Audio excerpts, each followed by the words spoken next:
नमस्कार मंडळी, मी तुमचा लाडका मित्र वरद विजय चव्हाण आणि मी तुम्हा सर्वांचं माझ्या युट्यूब चॅनलमध्ये स्वागत करत आहे. मंडळी, येत्या 12 ऑक्टोबर 2024ला फुलवंती 11 ऑक्टोबर 2024ला आणि आमची फुलवंती हिचा आवाज जर मध्ये मध्ये येत असेल तुम्हाला तर त्यासाठी क्षमा, पण आता तिला मी काही नाही करू शकत आहे.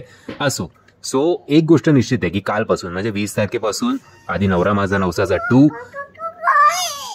ओ बाई थांब ना जरा, त्यानंतर धर्मवीर 2 27 तारखेला, त्यानंतर एक नंबर आणि त्यानंतर फुलवंती. सो महिनाभर मराठी सिनेमा चांगला थिएटर डॉमिनेट करणार आहे, एक गोष्ट एवढी निश्चित आहे. एनिवेज, फुलवंती या सिनेमाचा टीजर आपल्या भेटीला आलेला आहे आणि टीजर बघून लार्जर दॅन लाईफ पुन्हा एकदा, जो आपल्याला मराठी सिनेमांचा एक नेहमी कंप्लेंट असते की बाबा बजेट कमी पडतोय किंवा कुठेतरी कॉम्प्रोमाइज करण्याचा प्रयत्न केलाय, तसं या सिनेमाच्या बाबतीत अजिबात वाटत नाहीये. एक लव्ह स्टोरी म्हणा किंवा एक इगो क्लॅश एका अशा डान्सरचा जिच्यासाठी वेगवेगळे राजे, तिचा आत्ताच्या भाषेत जर बोलायला गेलं तर प्रयोग लावणं किंवा शो लावणं यासाठी धडपडत असतात. पण ती काही प्रत्येकाच्या घरी किंवा प्रत्येकाच्या दरबारात जातेच असं नाही.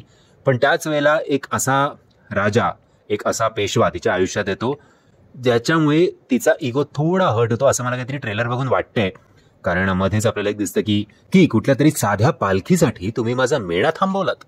आणि काश्मीर सुद्धा या लुकमध्ये खूप छान वाटतोय. आणि या सिनेमाच्या माध्यमातून आपल्याला प्रवीण तरडे सरांचं डिरेक्शन तर माहितीच आहे किती उत्तम आहे ते, बट स्नेहल प्रवीण तरडे यांचं डिरेक्शन सुद्धा आपल्याला या सिनेमाच्या माध्यमातून बघायला मिळणार आहे. सो एक चांगला आर्ट डिरेक्शन असलेला सिनेमा आपल्याला बघायला मिळणार आहे या सिनेमाच्या माध्यमातून, ज्याचं नाव आहे फुलवंती. या सिनेमाचा टीजर जर तुम्ही बघितला नसेल तर त्याची लिंक तुम्हाला खाली डिस्क्रिप्शन बॉक्समध्ये देतोय. आता खूप उत्सुक आहे की या सिनेमाचा ट्रेलर कधी येतोय. म्हणजे मी आशा करतो तुम्हाला हा व्हिडिओ आवडला असेल. जर तुम्हाला हा व्हिडिओ आवडला असेल तर प्लीज या व्हिडिओला लाईक शेअर आणि चॅनलला सबस्क्राईब करायला विसरू नका. जय हिंद, जय महाराष्ट्र.